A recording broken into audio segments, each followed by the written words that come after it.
नारायणं नमस्कृत्यं नरं चैव नरोत्तमं देवीं सरस्वतीं व्यासं ततो जयमुदीरये। नष्टप्रायेषु भद्रेषु नित्यं भागवत सेवया भगवती उत्तम श्लोके भक्तिर्भवती नैष्ठिकी। श्रीमद् भागवतम श्लोक संख्या स्कंद 2 अध्याय 5 श्लोक संख्या 40 और 41। तत्कटयां चातलं क्लप्तम्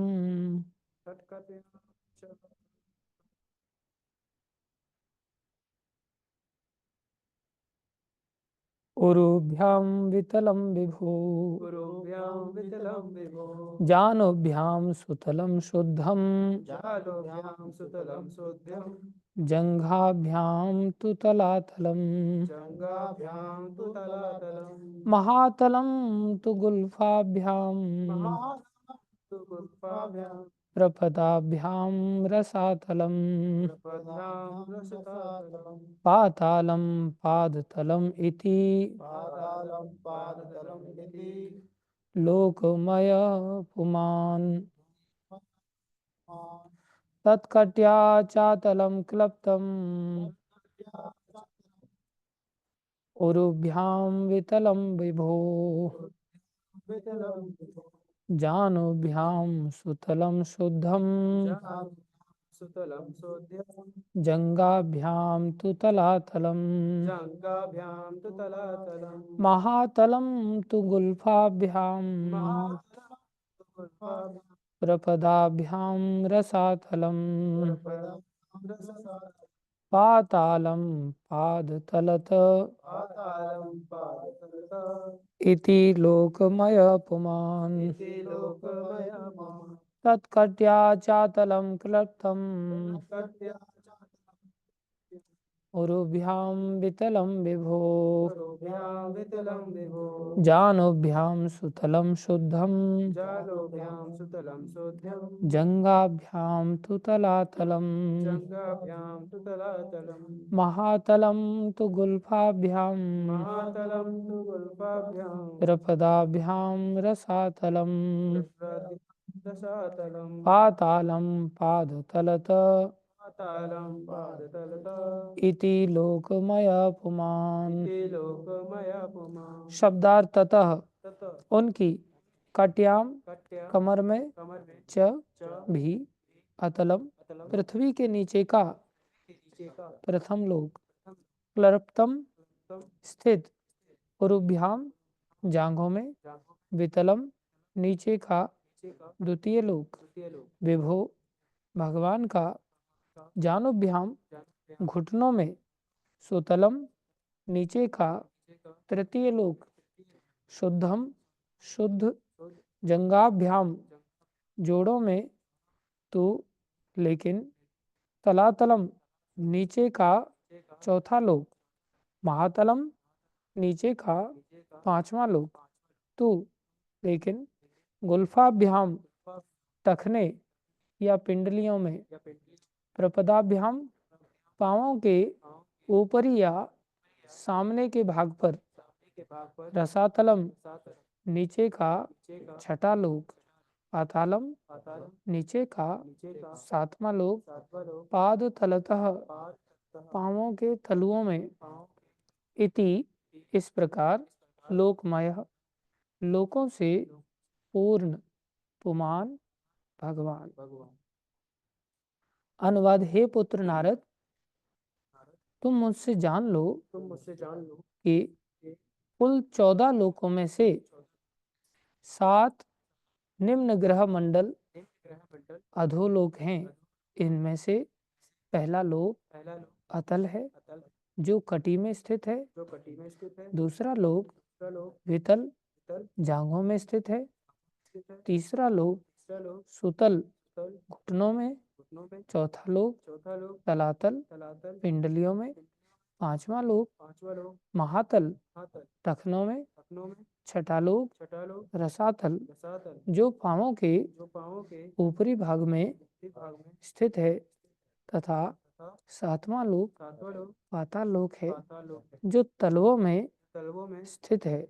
इस प्रकार भगवान का विराट रूप समस्त लोकों से पूर्ण है।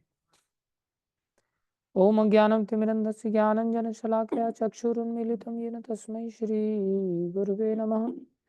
श्री चैतन्य मनोविष्णु स्थापितं येन भूतले स्वयं रूपगणामयं ददाति स्वपदान्तिकम्। वन्देऽहं श्रीगुरु श्रीयुतापदकमलं श्रीगुरुन् वैष्णवांश श्रीरूपं सागरजातं सैगना रघुनाथान्वितं तं सजीवं साद्वैतं सावधूतं परिजनसहितं कृष्ण चैतन्य देवं श्री राधा कृष्ण पदां सैगन ललिता श्री विशाखान्वितांश। हे कृष्ण करुणा सिंधु दीनबंधु जगतपते गोपेश गोपिका कांत श्री राधा कांत नमस्तुते। तप्त कांचन गौरंगी राधे वृंदावनेश्वरी वृषभानुसुते देवी प्रणमामि हरिप्रिये। वाञ्छाकल्पतरुभ्यश्च कृपा सिन्धुभ्यैव च पतितानां पावनेभ्यो वैष्णवेभ्यो नमो नमः। जय श्री कृष्ण चैतन्य प्रभु नित्यानंदा श्री अद्वैत गदाधर शिवासादि गौर भक्तवृंदा।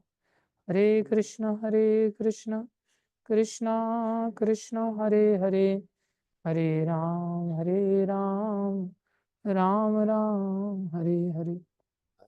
हरे कृष्ण कृष्ण कृष्ण हरे हरे हरे राम राम राम हरे हरे।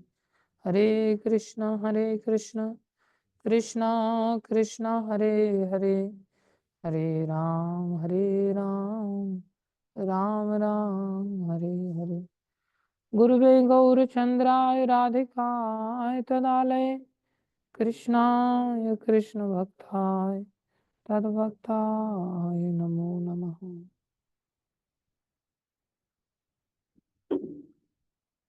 हरे कृष्ण।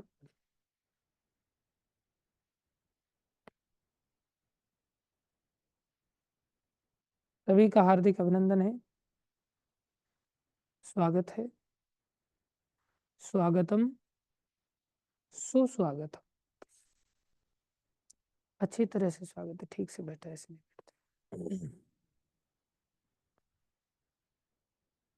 तात्पर्य अर्चनी वंदनी प्रातः स्मरणी जगतगुरु श्रील प्रभुपाद जी द्वारा। श्रील प्रभुपाद की जय। प्रभुपाद जी हमें कृपा करके क्या समझा रहे हैं, हम सब ध्यान दें। आधुनिक साहसिक व्यक्ति, आधुनिक साहसिक व्यक्ति अर्थात प्रभुपाद जी लिख रहे हैं अंतरिक्ष यात्री। क्या लिख रहे हैं? अंतरिक्ष यात्री। श्रीमद् भागवत से यह जानकारी प्राप्त कर सकते हैं कि अंतरिक्ष में 14 ग्रह मंडल हैं। प्रभुपाद जी कैसे महान है और कितने कितने उदार हैं, कितने जीवों का भला करना चाहते हैं और कितने विश्वस्त हैं। एक बार जब अमेरिका में ये न्यूज़ फैला कि अमेरिका चंद्रमा पर चला गया है, जो कि फ्रॉड था उस समय का, तो प्रभुपाद जी ने कहा कि अपने अनुयायी लोगों से कि ऐसा संभव नहीं। चंद्रमा जो है मन का देवता है और मन सूक्ष्म है, इसलिए चंद्रलोक के जो वासी हैं वो यहाँ से स्थूल नहीं है, यहाँ से सूक्ष्म स्तर के लोग हैं। जितनी सूक्ष्मता चीजों में आती है उतनी वो वस्तु ज्यादा ताकतवर हो जाती है। जैसे अणु है, कितना छोटा है लेकिन उसकी ताकत कम नहीं है। परमाणु है, कितना छोटा है लेकिन ताकत कितनी ज्यादा है। कितनी घबराहट होती है परमाणु बम से लोगों, है कि नहीं? इसलिए जो चीज़ जितनी सूक्ष्म हो जाती है ना, उतनी शक्तिशाली हो जाती है। तो सब लोग प्रभुपाद जी को जब बोले, ये देखिए इस न्यूज़पेपर में हेडलाइंस छाई हुई है, सब न्यूज़ चैनल्स पे यही समाचार चल रहा है। आप कैसे कह सकते, वीडियो है, सब कुछ है, प्रूफ्स हैं। प्रभुपाद जी ने कहा कि आखिर में ये जो न्यूज़पेपर है, ये भी एक पेपर ही है ना, जिसके ऊपर कुछ लिखा हुआ है। और जो भागवत है वो भी एक पेपर है, उसमें भी कुछ लिखा हुआ है। तुम इस लिखे हुए को पढ़ करके विश्वास कर रहे हो, और मैं उस लिखे हुए को पढ़ करके विश्वास कर रहा हूँ। ये तो विश्वास की बात है कि आप कौन से पेपर पे लिखी हुई बात को पढ़ करके विश्वास करते हो।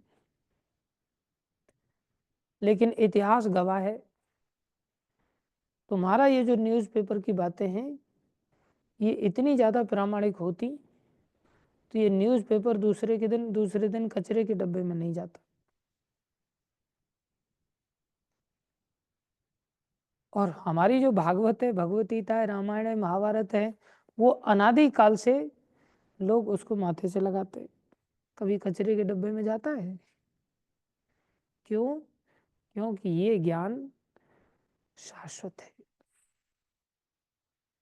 ये ज्ञान ऐसा नहीं, अरे गलती हो गई, चलो सिलेबस चेंज कर दो, अब पहले वाला सिलेबस घटिया था, उसको डिस्कार्ड कर दो, फेंको उसको, नया सिलेबस आ जाए।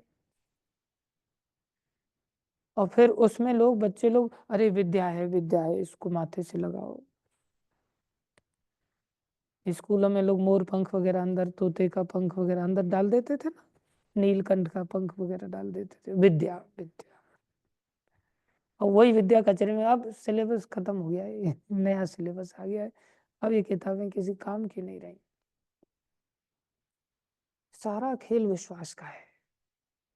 जैसे हमारे शास्त्र और संसार दोनों के अंदर बातें बताई जाती हैं। संसारी विद्या में क्या बताया जाता है, हमारे जो पूर्वज थे वो कौन थे, बंदर थे।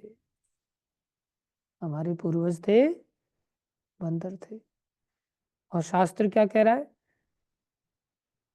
हमारे जो पूर्वज हैं, कौन है वो,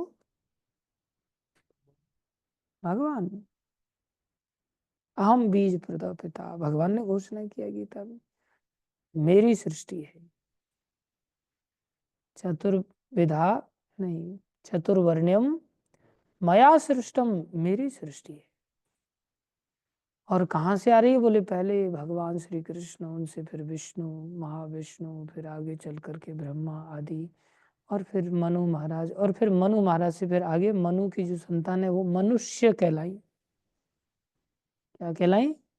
जैसे राम के बेटे को संस्कृत में अस्य लगा दिया जाता है, तो राम का पुत्र रामस्य, दशरथ का पुत्र दशरथस्य। ऐसे ही किसी लोक के अंदर काकी के का, अस्य का अर्थ होता है काकी के, ये अर्थ निकलते हैं। तो लोक का कोई चीज है तो लोकस्य, समझ रहे हो। पितरों का कोई चीज है तो पित्रस्य। ऐसे ऐसे ही मनु की संतान है तो मनु की, मतलब मनुष्य। हम मनु महाराज की संतान, नहीं तो हम वानरस से कहलाते संस्कृत में। क्या कहलाते? वानरस, बंदरों की संतान। लेकिन विज्ञान तो यही बता रहा है, बंदरों की संतान, जबकि वास्तविकता ही।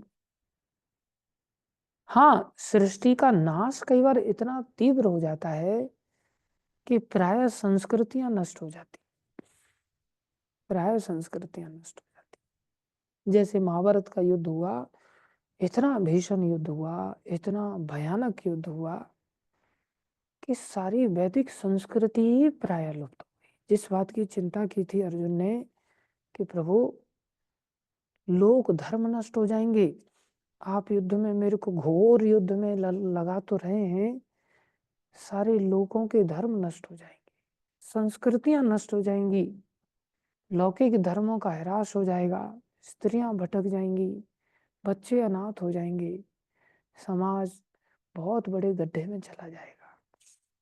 और ये हुआ, ये हुआ। अभी मोहनजोदड़ो आदि की सभ्यताओं में जो खुदाई होकर के जब वहां से जो स्ट्रक्चर्स निकले, तो पता चला कि हजारों वर्ष पूर्व भी बड़े अच्छे अच्छे नगर आदि बने हुए थे, और हमसे कई गुना ऊंची सभ्यता थी। व्यवस्थाएं बहुत अच्छी, कुछ दिव्य था, बहुत अच्छा था।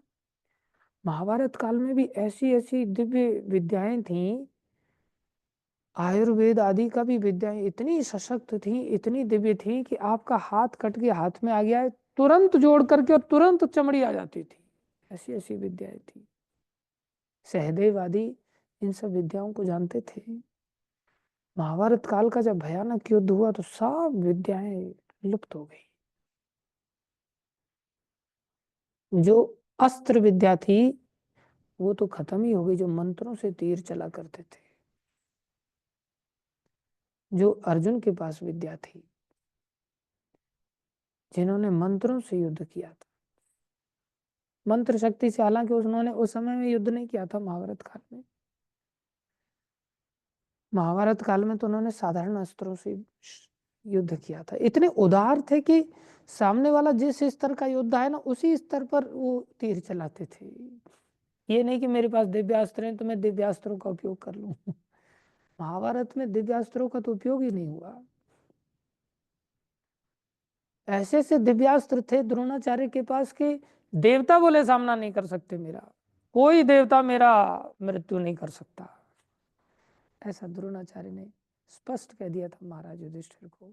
आज अगर कोई देवता भी मुझसे युद्ध करने आ जाए तो देवताओं की सामर्थ्य नहीं मेरे साथ युद्ध लड़ सकती। कितनी बड़ी ललकार है। ऐसे ही थोड़ी ना धरती से लोग देवताओं की सहायता करने चले जाते थे। महाराज दशरथ देवताओं की सहायता करने के लिए गए थे, जिनकी भुजाओं से देवता भी रक्षित हैं। कैसे शक्तिशाली थे महाराज दशरथ। महाराज रघु, भगवान रघु महाराज देवताओं की सहायता करने के लिए गए थे। ऐसे शक्तिशाली होता, एक दो नहीं। और कौन थे जिनको बहुत कम समय बचाए बोले ऐसा बताया गया था?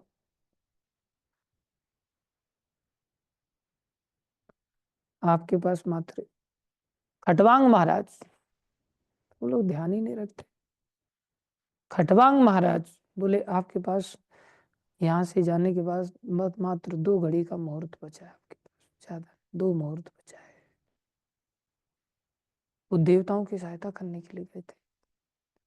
महाराज मुचुकुंद देवताओं की सहायता करने के लिए गए थे। कैसे कैसे महान राजा थे, कैसी कैसी शक्तियां थी। आज भी अगर एटॉमिक वार छिड़ जाए तो आज भी स्थिति इतनी भीषण हो सकती है, इतना बड़ा लॉस हो जाएगा समाज में कि कोई बिरला ही बचेगा। और फिर स्थिति ऐसी आ जाएगी कि पत्थरों को घिस करके बोले फिर से आग प्रकट करो, किसी को पता ही नहीं चलेगा कि माचिस की तीली कैसे बनाई जाती। आज भी ऐसी परिस्थिति का निर्माण हो सकता है, और उस छेड़ने में कोई देर थोड़ी है। मूर्ख लोग बैठे हुए हैं बड़े बड़े पदों पर, जिनके जीवन में कोई आत्म संयम नाम की चीज ही नहीं है, जिनको जीवन का कोई उद्देश्य पता नहीं, जीवन जीने के लिए हम किस लिए आए। पहले की संस्कृति कितनी महान थी, जहाँ शुरुआत में सबसे पहले बच्चे का उपनयन संस्कार कर दिया जाता था, जनेऊ का संस्कार किया जाता था, और उपनयन संस्कार के बाद सबसे पहले बच्चे को गुरुकुल भेज दिया जाता, विरक्ति सिखाई जाती थी। सबसे पहला आश्रम ब्रह्मचारी आश्रम होता था, जहाँ सबसे पहले 25 साल तक उसको ब्रह्मचर्य की शिक्षा दी जाती थी।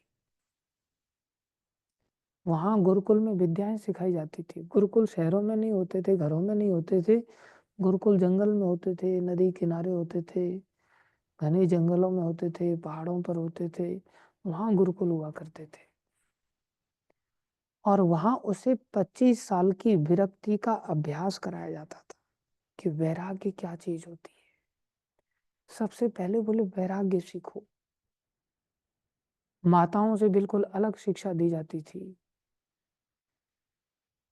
केवल हाँ लड़के लोगों को दूर भेजा था, माता पिता के साथ कोई संपर्क नहीं, कोई चिट्ठी नहीं, कोई संदेश नहीं, कुछ नहीं।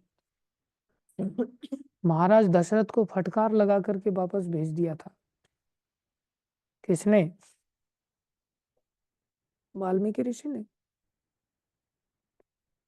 वशिष्ठ मुनि ने जब उनके गुरुकुल में राम लक्ष्मण भरत शत्रुघ्न को डाला, उन्होंने जो इतने लंबे समय के बाद पैदा हुए थे, और बोले भागो यहाँ से। तो बोले हम भी अपने बच्चों को देखना चाहते गुरुकुल में कैसे सीख रहे हैं ये लोग। बोले अलाउड नहीं है, आप चले जाओ। चले गए वो। ऐसी गुरुकुल शिक्षा थी। जीवन का उद्देश्य ही भगवत प्राप्ति पहले से ही सिखा दिया जाता, वैराग्य सिखा दिया जाता था। 25 साल का सशक्त शासन, और 25 साल में फिर बोला जाता था अब आपका पुत्र स्नातक हो गया है। और जब देखा जाता था कि 25 साल का वैराग्य, 25 साल की भक्ति, 25 साल का अभ्यास, कठोर श्रम आदि करने में सारी इंद्रियों को इसने, सोता ऐसे आंख ऐसे धीरे धीरे ऐसे ऐसे क्यों बंद करता है, थोड़ी देर कष्ट उठाया करो। 25 साल के ऐसे विरक्ति के बाद जब देखा जाता किसी किसी व्यक्ति में, किसी किसी 25 साल तक का जब कोई व्यक्ति ऐसा अभ्यास कर लेगा, रोज मंगल आरती, रोज जप करना, रोज आ, पेड़ों से फल फूल आदि खा लेना, नीचे से हाँ कंदमूल फल आदि खा लेना, जैसे भगवान श्री कृष्ण पेड़ों से लकड़ियां बीन करके ला रहे हैं सब। कितना निर्भरता, आत्मनिर्भरता कितनी क्रिएट हो जाएगी उस, किसी दूसरे के ऊपर तो निर्भर हो ही नहीं सकता वो। पूरी तरह से भगवान के ऊपर निर्भर रहते हुए बेयर मिनिमम आवश्यकताओं के साथ अपने जीवन को निर्वाह करने की ताकत। माता पिता का इतना ब्रॉड अंडरस्टैंडिंग, भेजो इसको। माता पिता चिंता करते थे, जैसे वसुदेव जी चिंता कर रहे हैं, हमारा बेटा अभी तक गुरुकुल नहीं जा पा रहा है, संदीपनी मुनि के आश्रम में नहीं भेज, इतने लंबे समय के बाद प्राप्त हुए, फिर भी भेज के आए वसुदेव जी शिक्षा लेने के लिए। वास्तविक शिक्षा तो वही थी। आजकल तो टेम्पटेशंस दिए जाते हैं स्कूल कॉलेजों में, अच्छा तेरे को बीड़ी पीना नहीं आता, सिगरेट पीना नहीं आता, हाँ, इंद्रिय भोग नहीं आता तुमको, छी तुम तो बैकवर्ड हो। इंद्रियों का स्वामी होना ये बहुत बड़ी बात है। इंद्रियों का स्वामित्व सिखाया जाता था। तो 25 साल के ऐसे सशक्त अभ्यास के बाद, आजकल तो भक्त लोग ब्रह्मचारी बन करके बहुत बड़े होने के बाद आते हैं और अपना टौर जमाते हैं, हमारी वजह से आश्रम चल रहा है, तुम्हारे बाप की वजह से आश्रम चल रहा है। आश्रम प्रभुपाद जैसे संतों की दया से, भगवान की दया से आश्रम चलता है, भगवान की भक्ति से आश्रम चलते हैं, संसार की वजह से ये सब चीजें नहीं चलती। लेकिन भक्त लोग दया करके थोड़ा भाव दिखाते हैं उन लोगों को, तो उनको लगता है हमारी बहुत वैल्यू है साहब, हम चले जाएंगे तो हमारा आश्रम बंद हो जाएगा। ऐसा कुछ नहीं है। भक्तों को किसी की जरूरत नहीं होती। शुद्ध भक्त प्रभुपाद जी अकेले चले गए और अकेले इतना बड़ा आंदोलन खड़ा कर दिया। मात्र 11 साल के अंदर सारे संसार में विशाल विशाल 108 मंदिर बनाना, और मंदिरों को भक्तों से भर देना, क्वालिफाइड भक्तों से भर देना, ये महापुरुष की आध्यात्मिक शक्ति होती है, दिव्य शक्ति होती है। प्रभुपाद जी एक बार कह रहे, हाँ I think I am the greatest businessman, मैं सबसे बड़ा बिजनेसमैन। बोले कैसे? कोई कंपनी ऐसी नहीं होगी जिसमें 10,000 वर्कर हों उस समय के दौर में। बोले मेरे पास 10,000 शिष्य हैं। और कोई कंपनी ऐसी नहीं होगी जहां 10,000 शिष्यों को, 10,000 वर्कर्स को किसी भी समय बोल दिया जाए 24/7 कि आपको ये करना है, उनका भी टाइम स्लॉट रहता है। ये लोग बोले 24/7 अवेलेबल है मेरे पास, 10,000 शिष्य। और बोले कोई कंपनी ऐसी नहीं होगी जहां वर्कर्स को सैलरी ना दी जाती हो, बोले मैं सैलरी नहीं देता। कोई कंपनी ऐसी नहीं होगी जहां सैलरी को लेकर के स्ट्राइक ना होती हो, और ये स्ट्राइक पे भी नहीं जा सकते। बोले हमारी ऑर्गेनाइजेशन सबसे बड़ी ऑर्गेनाइजेशन आज सारे संसार की, 10,000 से, उस समय 10,000 कहाँ कंपनियां इतनी होती थी। और बोले जीरो सैलरी, और 24/7 में इनसे काम लेता हूँ, और कोई स्ट्राइक नहीं करता, सब आनंद से खुशी खुशी रोज प्रणाम और करते मेरे को। कई बार ऐसे लीडर्स को प्रणाम करता है आदमी मुंह से, लेकिन पीछे जाके गालियां मारता है। जैसे कॉलेज में हम जब सीनियर लोग मिलते, good morning sir, morning sir, और पीछे हराम खोर कहीं का पीछे जाकर के गाली मारते थे उसको। लेकिन प्रभुपाद जी को आगे क्या पीछे क्या, अरे प्रभुपाद जी के जाने के पश्चात भी सारे संसार में आज भी प्रभुपाद जी की पूजा होती है। ये महापुरुष की सामर्थ्य होती है। इसलिए शास्त्र का जो सिद्धांत था ना, 25 साल तक ऐसा ब्रह्मचर्य का संयम सिखाया जाता था। उसके बाद अच्छा, ब्रह्मचर्य जीवन वीर शक्ति सब खोपड़ी में चढ़ गई। उससे खोपड़ी इतनी शार्प होकर के काम कर रही है, उसकी याददाश्त इतनी तीव्र हो गई। अब उसकी रुचि इतना, अब वो हरिनाम के बिना रह नहीं सकता, मंगल आरती के बिना नहीं रह सकता। अब 2 साल क्या, 1 महीना ही ईमानदारी से मंगल आरती रेगुलरली कर लो, आप रह नहीं पाओगे इतना अपने आप, 1 महीना बस। लेकिन पाखंड नहीं, 1 महीना ईमानदारी से, 1 महीना 8 दिन जप कर लो, खाली 2 माला, 8 दिन बस ईमानदारी से अच्छी तरह से फॉर्मेलिटी के, इधर मोबाइल चल रहा है उधर जब कर रहे हैं, तो फिर कुछ टेस्ट ही नहीं आएगा। यहाँ तो तुरंत तुरंत का सौदा है, अभी करो और अभी पाओ। अरे 1 दिन मंगल आरती करो, उसका आनंद देखो, एक सिंगल डे मंगल आरती का आनंद आ जाता है। लेकिन मंगल आरती अगर बोझ समझ कर करोगे और देख रहे हैं तबरी ले रहे हैं बस, कुछ नहीं मिलेगा। घुस के करो, तुरंत स्वाद मिलेगा, तुरंत स्वाद। और जिसने 25 साल किया हो, वो संसार के भोगों को भोग भी लेगा ना, तो भी वैराग्य जागृत हो जाएगा उसको। क्योंकि उसका राग वहां है ही नहीं, उसका राग तो पहले ही कहीं चिपक गया हो भगवान से। इसलिए ऐसा गीता में भगवान ने कह, भगवान के राग द्वेष विमुक्तस्तु, कौन सा श्लोक है वो, विषयान इंद्रिय चरण, इंद्रियां विषयों में चली जाएं। देखो कैसी बड़ी बात बता रहे हैं। इंद्रियां विषयों का अगर भोग करती हैं तो बोले करने दो, मुंह से बढ़िया लड्डू खाएं, आंखों से खूब मूवी देखें, कानों से खूब फिल्मी दुनिया के गाने सुने, जनन इंद्रिय आदि से खूब भोग करें। ये सब इंद्रियों के विषय हैं। इंद्रिया विषय चरण, इंद्रियों को शास्त्र कहलाए रोको रोको रोको रोको। लेकिन यही शास्त्र भगवतीता तू शब्द लगा करके कह रहे हैं, अगर कोई व्यक्ति राग और द्वेष से विमुक्त है तो, लेकिन लेकिन अगर राग द्वेष से विमुक्त है, इंद्रिया विषय चरण, विषयान इंद्रिय चरण, विषयान मतलब विषयों में, इंद्रिया मतलब इंद्रिया, चरण मतलब चल रही है, इंद्रियां एक एक विषयों में चल रही है, तो भी वो विषय और इंद्रिय हमारा कुछ नहीं बिगाड़ पाएंगे।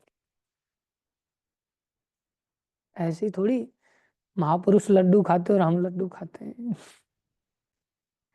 कितना बड़ा घोष, आत्मवश्य ही विधेय आत्मा, क्योंकि उसकी इंद्रियां आत्मा के वशीभूत हैं, उसके खुद के वश में हैं। प्रसादम अधिगच्छति, वो भगवान का प्रसाद पाता है। अर्थात इंद्रियों के जो विषय हैं वो विषय उसके प्रसाद बन गए बिना भोग लगाए। कैसी विचित्र बात है। इंद्रियां जिन जिन विषयों का भोग कर रही हैं, हर विषय भगवान का प्रसाद बन जाएगा। दूसरे रूप में, जैसे यज्ञ में आहुति डाली जाती है तो वो आहुति भगवान का प्रसाद बन जाती है आहुति डलने के बाद ही। ऐसे ही बोले, अगर हम मुंह के अंदर कुछ डाल रहे हैं, आंख के अंदर कुछ डाल रहे हैं, नाक के अंदर कुछ डाल रहे हैं, कान के अंदर कान का विषय डाल रहे हैं, त्वचा के अंदर स्पर्श का विषय डाल रहे हैं, ये सारे विषय बोले जैसे आहुति यज्ञ में दी जा रही है, ऐसे यज्ञ बन गया। कितना दिव्य श्लोक है। बोले उसका एक एक इंद्रिय भोग एक एक इंद्रिय के साथ बोले वो प्रसाद ग्रहण कर रहा है। लेकिन कब? ये कितनी बड़ी साइंस है, कितनी बड़ी साइंस, कितनी प्रैक्टिकल भगवान की वाणी है। दूसरी ओर जिसका अंदर राग और द्वेष भरे पड़े, उसको प्रसाद भी खिलाओगे ना तो भी वो प्रसाद की तरह काम नहीं करता। अब प्रसाद से दुख बढ़ेंगे या प्रसाद से दुख मिटेंगे? मिटेंगे। मीराबाई का कोई राग द्वेष नहीं है और उनको चन्नामृत बोल करके जहर दिया गया, और वो जहर क्या बन गया? प्रसाद बन गया। और उनके चेहरे पर और ज्यादा चमक आ गई, उनको पता था ये जहर है, उसके बावजूद भी उनकी इंद्रियां इतनी वशीभूत, दिव्यता को प्राप्त हो गए। इसे प्रसाद कहते हैं। अब हम कितने प्रसाद के अधिकारी हैं भगवान शंकर सारे सृष्टि को नाश करने वाला जो हलाहल, उसको एक पस में लेकर के और पी गए। उनका कंठ नीला पड़ गया, नीचे तो उतरने ही नहीं दिया उन्होंने, अरे नीचे तो प्रभु है। कंठ नीला पड़ गया तो सुंदरता खत्म हो गई, सुंदरता बढ़ गई? सुंदरता और बढ़ गई। श्वेत वर्ण में नीला कंठ अद्भुत दिव्यता को प्रदर्शित करने लग गया, और नीलकंठ भगवान कहलाए। बोलो नीलकंठ भगवान की। जहर क्या बन गया? अमृत बन गया। इसे कहते हैं प्रसादम। आगे बताते हैं भगवान, विधेय आत्मा प्रसादम अधिगच्छति। अच्छा इसमें आगे नहीं है, आगे एक और श्लोक है, प्रसादे सर्व दुखानाम हानि रस्य उपजायते। प्रसाद ही है जो सारे दुखों का नाश करता है। हानि मतलब खत्म हो जाना, दुख माने दुख। प्रसादे सर्व दुखानाम, सारे दुखों का अंत हो जाता है उस प्रसाद से। हानि रस्य उपजायते, हानि मतलब खत्म हो जाती, सारे दुखों की जड़ है हमारा प्रसाद न ग्रहण करना। और प्रसाद की योग्यता है हमारे चित्त से राग और द्वेष का हट जाना। और राग और द्वेष ऐसे नहीं हटता, सत्संग से हटता है, सत्संग से अभ्यास करने को मिलता है। जब हम भक्तों के सानिध्य में रहते हैं, लेकिन दादागिरी से नहीं, विनम्रता से, तत्विधि प्रणिपातेन परिप्रश्नेन सेवया उपदक्षन्ते ते ज्ञानम ज्ञानिनः तत्वदर्शिनः। प्रणिपात होकर के, विनम्र होकर के जब हम आश्रय लेते हैं और फिर उनके द्वारा बताए गए अभ्यास को जब हम करते हैं, तो उस अभ्यास से इतनी ताकत आ जाती है। देखो जैसे शरीर के अंदर बिना अभ्यास करे ताकत जागती नहीं है वो ताकत शरीर के अंदर ही, लेकिन जागृत नहीं होती। अब रोज 10-20 उठक बैठक लगाओ, आपकी टांगों की ताकत जागृत हो जाएगी। शरीर के अंदर होते हुए भी अभ्यास बहुत जरूरी है ताकत को जागृत करने के लिए। ऐसी आध्यात्मिक शक्ति किसी को जागृत करनी है तो उसको अभ्यास करना पड़ेगा। ये अभ्यास 25 साल तक सिखाया जाता था, और घर वाले सोचते थे कि अच्छा हुआ अब हमारा पुत्र हमें पू नामक नरक से निकाल देगा, तिर माने तार देगा, अब हमारा पुत्र पैदा करना सार्थक हो गया, अब ये साधु बन जाएगा, भक्त बन जाएगा। उन भक्तों में से, उन ब्रह्मचारियों में से कोई कोई बालक जिसके मन में अभी भी थोड़ी विषयों के प्रति लालसा होती थी, यार स्त्री को चखना चाहिए, गृहस्थ जीवन को देखना चाहिए कैसा होता, बोले उस व्यक्ति को फोन करके बता दिया जाता था कि अब आप अपने बच्चे को ले जाओ और इसका मुंडन आदि संस्कार करो।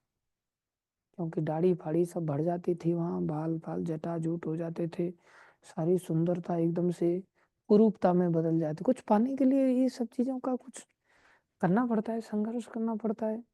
तब फिर उसका सब दाढ़ी फाड़ी, फिर उसको हल्दी आदि का लेप लगाया जाता था।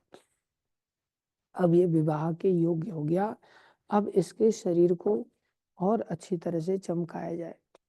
ये नहीं बचपन से ही संतूर से नहलाना चालू कर दिया जाए।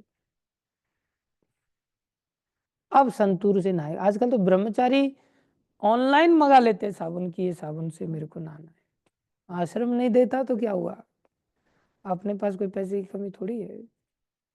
पैसा रखना खुद के पास मतलब मौत को बुलावा देना। हम विषयों की ओर स्वयं चले जाते, विरक्ति सीखते नहीं। एक फूटी कौड़ी नहीं रखनी चाहिए अपने पास। दूसरे लोगों के साथ ऐसा व्यवहार हो कि दूसरे लोग अपने आप ही हाथ जोड़ के खड़े रहे हमारे लिए। ये नहीं कोई खड़ा ही नहीं, हाँ कोई नहीं रहा हो तो अरे कोई कैसे नहीं खड़ा रहेगा। हमारा व्यवहार दूसरों के लिए होगा तो दूसरों का व्यवहार हमारे लिए नहीं होगा क्या। हम ही अपने आप सोचते हैं बस, दूसरे का किसी को सोचते ही नहीं। उसके बाद भेजा जाता तो कोई कोई गृहस्थ में जाता था, और वो भी मात्र 25 साल, 25 से 50। आइडियली 25 साल का हो जाए तो उसको फिर गृहस्थ जीवन में या तो डिसाइड कर लेना चाहिए ब्रह्मचारी जीना है या गृहस्थ जीवन। 25 के बाद फिर और इंतजार नहीं करना चाहिए। ये नहीं अधेड़ हो गई, 40 साल के बूढ़े हो गए और अभी सोच रहा हूँ, अभी तो सोच रहे हैं माँ से। तेरी कितनी उम्र हो गई? 32। अब तू सोचना नहीं कभी।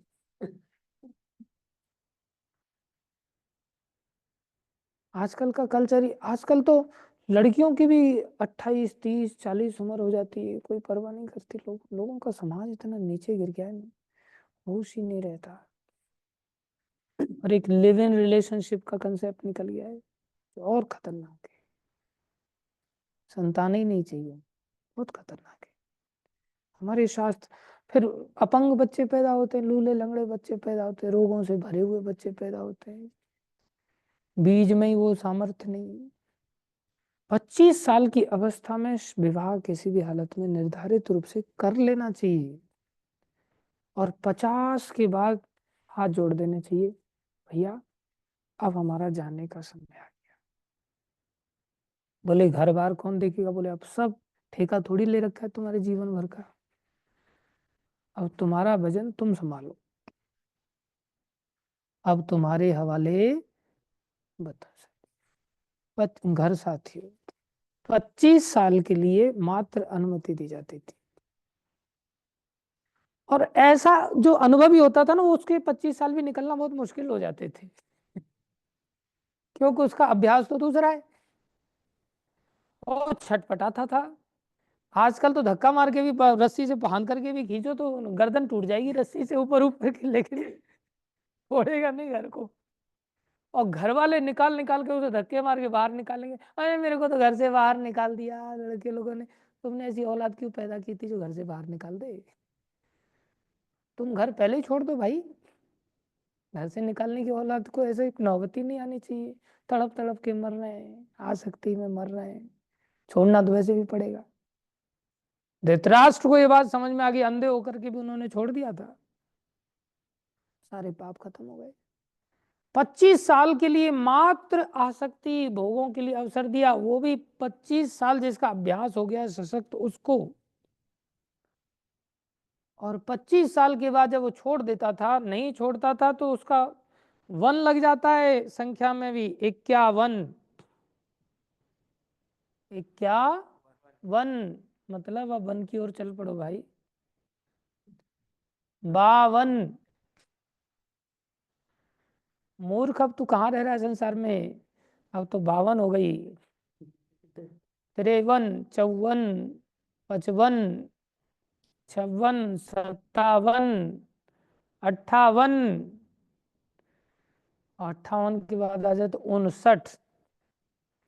अगर नहीं छोड़ा इस उम्र में भी तो फिर 60 बोलना चालू हो जाता है उसको। ये 60 माने गधा। 59। अब 60 पूरा। बोले थोड़ा सा 60 बनने में बचा है, 59।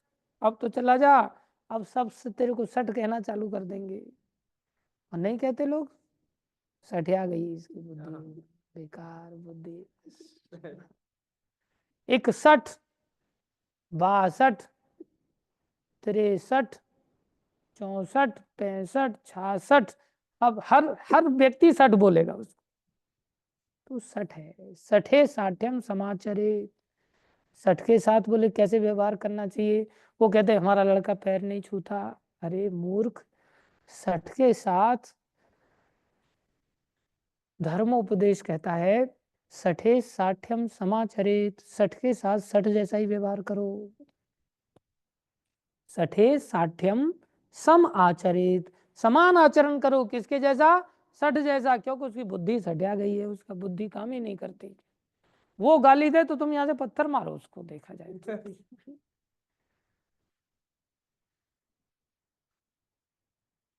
क्योंकि 60 है ना। अब जैसे बंदर है, बंदर का भैया, बंदर गौरैया बोलती है उसको, बंदर भैया बरसात आ गई देखो, अब तुम डाल डाल पर भटक रहे हो, कूद रहे हो। मेरा देखो कितना सुंदर घोंसला है, मेरे को पता था बरसात आने वाली है तो मैंने पहले ही घोंसला बना दिया। तुम इतने विशाल इधर उधर से सब इतनी बुद्धि रखते हो, तुम्हारे पास इतनी चतुराई है, तुम भी ये घोंसला बना लेते तो तुम्हें ऐसे बरसात में थोड़ी ना कूद। तुम मेरे को सिखाएगी, कूद करके उसका ही घोंसला तोड़ दिया उसने। तो बंदर के साथ किसके जैसा व्यवहार करना चाहिए?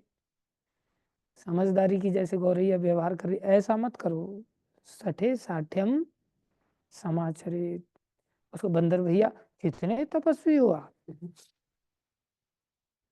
इतने तपस्वी, मानना पड़ेगा। भगवान आपकी तपस्या बनाए रखे। आप ऐसे ही नंगे घूमते रहो, बरसात आंधी तूफान सर्दी गर्मी सब सहो भैया। और ये सह के जैसे तुम्हें भगवान मिल जाएंगे। ये सब 60 साठे 60 लोग। और अगर किसी ने त्याग दिया 50 साल की उम्र में, तो फिर 20 साल और अभ्यास हो गया। 50 साल की अवस्था में पहले 25 साल अभ्यास किया था उसने, फिर 20 साल और अभ्यास किया। तो जितना राग उत्पन्न हुआ था, राग मतलब रंज धातु से राग शब्द बनता है। रंज मतलब रंग जाना। रंग जाना मतलब जैसे हम पोस्ट कार्ड पर या चिट्ठी पर मोहर मारते हैं, तो राग मतलब उसको पहले इंक पैड में डुबोते, फिर उसको मोहर मारते हैं। तो इंक पैड में डुबोना अच्छी तरह से, और फिर अच्छी तरह से ठोकना, तो उस पर छाप पड़ जाती है अच्छी।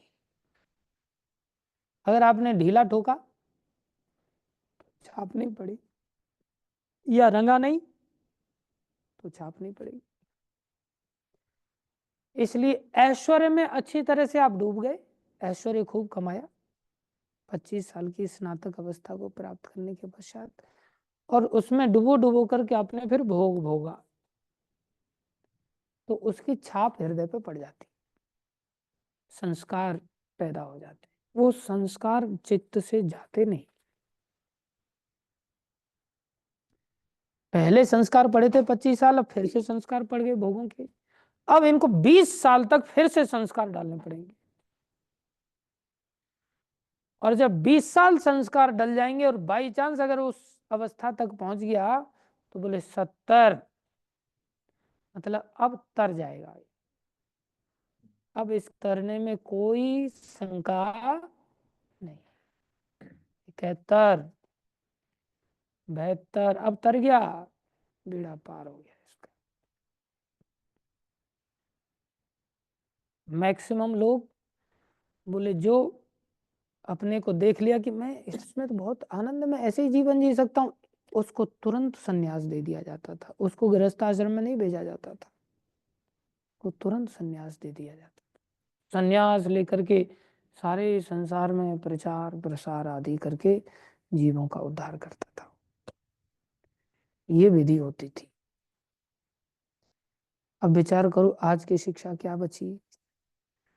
छोटे से पन से ही भोगों के संस्कार, माता पिता परिवार शिक्षा के केंद्र सब यही भोगों के संस्कार देते हैं, और फिर सब दुखों की जड़। अब 70 तक क्या पहुंचेगा, 50 भी पूरी हो जाए बात है।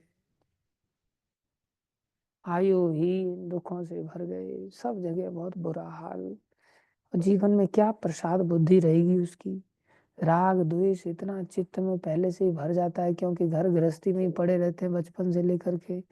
ये मेरा है, ये तेरा है, उससे बात मत करना, ये नहीं करना, वो नहीं करना। सब पड़ोस वाले घर के लोग सब यही सिखाते हैं रात दिन। और इसी में आदमी मनुष्य जीवन की महत्ता को भुला देता। अरे इतने जन्मों के बाद मनुष्य शरीर मिला था, और इतनी विशाल सृष्टि, जहाँ पाताल लोक से लोगों को तो जानकारी नहीं होती। ब्रह्मा जी बता रहे हैं बेटा तुम मुझसे जान लो। अब किसको जानकारी होती है?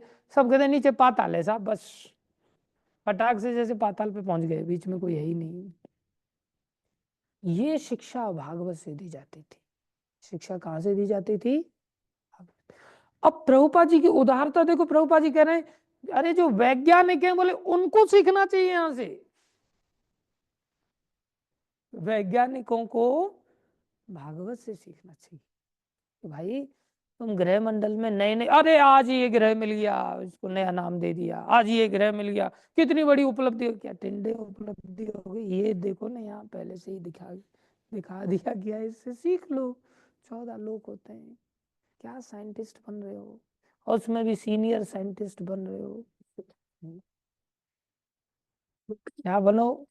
बोले वैष्णव सेवा दास बन जाओ, वैष्णव की सेवा करो, वो प्रसन्न होकर के करो, दुखी होकर के नहीं। वैष्णव थोड़ी ना अपनी सेवा करवाते हैं। प्रभुपा जी कहते भैया भगवान की सेवा करो।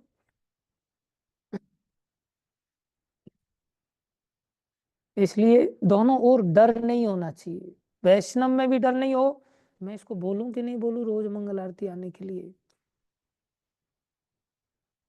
मैं बोलूं कि नहीं बोलूं, ऐसा भी अंदर डर नहीं हो। और जो वैष्णव सेवा दास है उनमें भी डर नहीं हो कि मैं बोलूं कि नहीं प्रभु जी, जो आदेश आपका। एक प्रभु जी कल बोले प्रभु जी मैं तो आपके सदा पीछे पीछे ही रहता हूँ। मैंने क्यों झूठ बोल रहे हो? बोले सच में प्रभु जी विश्वास करो।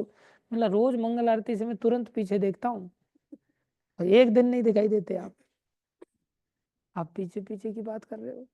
तो एकदम से हंसने लग गए। मतलब सुबह मंगल आरती में आपका गुणगान करूंगा मैं। उस संसार में कौन पीछे चलता है? कहने की बातें हैं ऐसी, कहने के लिए प्रभु जी जो आज्ञा आपकी, क्या आदेश है। अंदर से डर डर के आदेश मांगते हैं, क्या आदेश है, कहीं ऐसा आदेश तो नहीं दे देंगे, कहीं वैसा आदेश तो नहीं दे देंगे। अरे वैष्णव सेवा दास तो उसको कहते हैं मनोभिष्टम, जो मन को ही जान ले कि सामने वाले व्यक्ति के मन में क्या चल रहा है। ऐसे ही थोड़ी ना आशीर्वाद प्राप्त हो जाता। प्रभुपाद जी ऐसे ही थे, रूप गोस्वामी ऐसे ही थे। श्री चैतन्य मनोविष्टम स्थापितम ये न भूतले, वो चाहते क्या है समझ गए। चेतक ऐसा ही था जो महाराणा प्रताप के मन को समझ लेता था ये किधर मुड़ना चाहते हैं। ये ऐसे ही नहीं, सानिध्य में आने से ऐसा होता है। जब हम संगति में आते हैं तब हम दूसरे के मन को पढ़ लेना जानते हैं। और जैसे लंबे समय से नरसिंह प्रभु मेरे साथ रहते हैं तो मेरे मन को काफी पढ़ लेते हैं और समझ जाते हैं कि मैं क्या चाहता हूँ, और वो वैसा ही करने लग जाते हैं। फिर थोड़े ही दिन की संगति से ऐसा होने लग जाता है। और इनको सब पता चल गया कि प्रभु जी कितने बड़े धूर्त हैं। मन को पढ़ लिया ना इन्होंने।